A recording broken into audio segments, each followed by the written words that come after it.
ಮೈಲಾರಿ, ಇದರಲ್ಲಿ ಏನಿದೆ ಅಂತ ಸ್ವಲ್ಪ ಓದಿ ಹೇಳಪ್ಪ.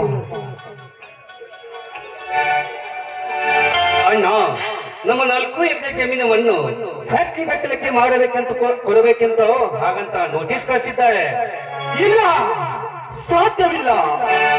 ನಮ್ಮ ವಂಶ ಪರಂಪರೆಯಿಂದ ಮಾಡಿದ ನಮ್ಮ ಆಸ್ತಿಯನ್ನು ನಾನು ಮಾಡಲಿಕ್ಕೆ ನಾನೇನು ಗತಹೀನನಲ್ಲ.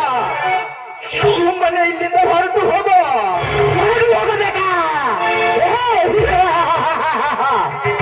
ರಾಜೀವಪ್ಪ? ಹೆಸರಿಗೆ ತಕ್ಕ ಹಾಗೆ ನೀನು ಮಾಡಬೇಕಾದರೆ ಸುಮ್ಮನೆ ನಮ್ಮ ತಲೆಯರ ಮಾತನ್ನು ಎತ್ತಿಕೊಂಡರೆ ನೀನು ರಾಜನಾಗಿ ಮಾಡುತ್ತೀಯ.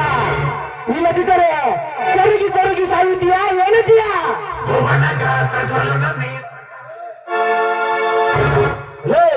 ಮತ್ತೊಬ್ಬರ ಮನೆಯಿಂದ ತಿನ್ನುವ ನಾಯಿನ ಮಗನೇ, ಆ ನಿಮ್ಮ ಕೆಟ್ಟ ಸಾಹುಕಾರನಿಗೆ ಹೆದರಿ ನಮ್ಮ ಹೊಲವನ್ನು ಕೊಡಲಿಕ್ಕೆ ನಾವು ನಿಮ್ಮ ಹಾಗೆ ಆ ಸಾಹುಕಾರ ಸಾಕಿದ ನಾಯಿಯನ್ನು ತಿಂದರೆ ಆ ಮಗನೇ.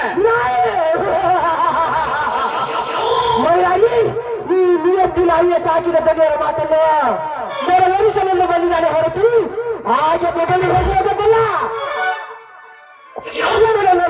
ನಮ್ಮ ತಲೆ ತೋರಿಸಿದ ಪ್ರಾಣಿಯನ್ನು ಬೇರೆ ಯಾರು ತಿನ್ನುವುದೇ ಈ ನಿಯತಿ ನಾಯಿಯ ಕೆಲಸ. ಸುಮ್ಮನೆ ಇಲ್ಲಿಂದ ಹೊರಟು ಹೋಗುತ್ತೀಯೋ ಇಲ್ಲ ಪೊಲೀಸ್ ಕಂಪ್ಲೇಂಟ್ ಕೊಟ್ಟು ವಾದೊಳಗಾಗಲು. Police complaint?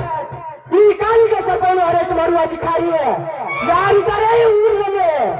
ಕೋರ್ಟ್ ಕಚೇರಿಗಳೆಲ್ಲ ನಮ್ಮ ತಲೆಯರ ಜೇಬಿನಲ್ಲಿರುವಾಗ ಯಾವ ಅಧಿಕಾರಿಯೂ ನನ್ನ ಮೇಲೆ ಮಾಡಲಾರರು. ಅಧಿಕಾರವಿದೆ ಎಂಬ ಮಾತ್ರಕ್ಕೆ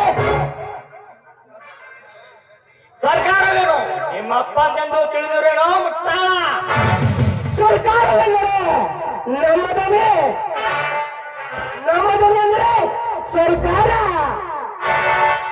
ಇದು ನಿಂತು ಸುಮ್ಮನೆ ಹೊಲ ಕೊಟ್ಟರೆ ಸರಿ, ಇಲ್ಲದಿದ್ದರೆ ಮುಂದೆ ನಡೆಯುವುದೇ ಬೇರೆ.